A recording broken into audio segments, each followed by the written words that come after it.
Howdy guys, Jimmy Song here. In this video, I'm going to talk about why you shouldn't keep your Bitcoin on exchanges. Now, the reason was really obvious about 5 years ago when there were pretty much, every single exchange that had existed up to that point had been hacked at some point or exit scammed or something else. There were a lot of people that were burned between 2010 or 11 all the way up to 2013.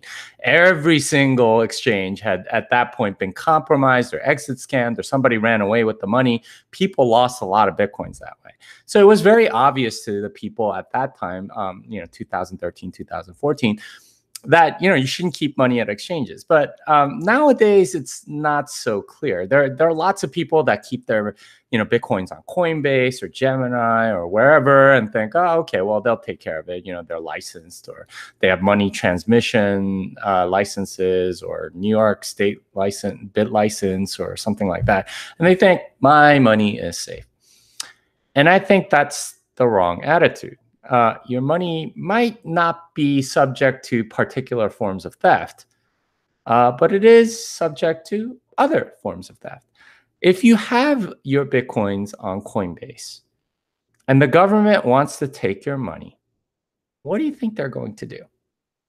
They're going to go to Coinbase and say, we want to seize this account.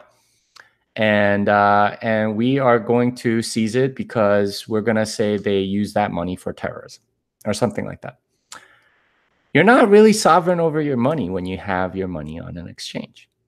And, and that's not to say that they're not vulnerable either, right? Like it's entirely possible that they have some, internal vulnerabilities or external vulnerabilities or whatever that might get them hacked.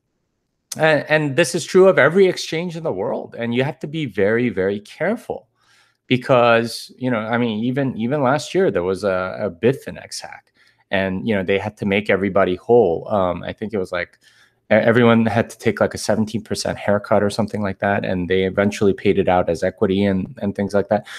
There's a lot of sketchy stuff going on with this stuff. And you don't want to trust a centralized entity, not when it comes to a bearer instrument like Bitcoin, not when it comes to something that's actually provably scarce like Bitcoin, where you have the option of being sovereign over your own coins. Now, I wish I didn't have to explain this. I wish people actually thought about, self-sovereignty over their money. That's the major benefit of Bitcoin. You are self-sovereign over your own money. Right? No one can inflate it away from you. No one can take it away. But soon as you put it on an exchange, all of those benefits go away. So it doesn't really make any sense to do that. Yet a lot of people do, which is still kind of confusing.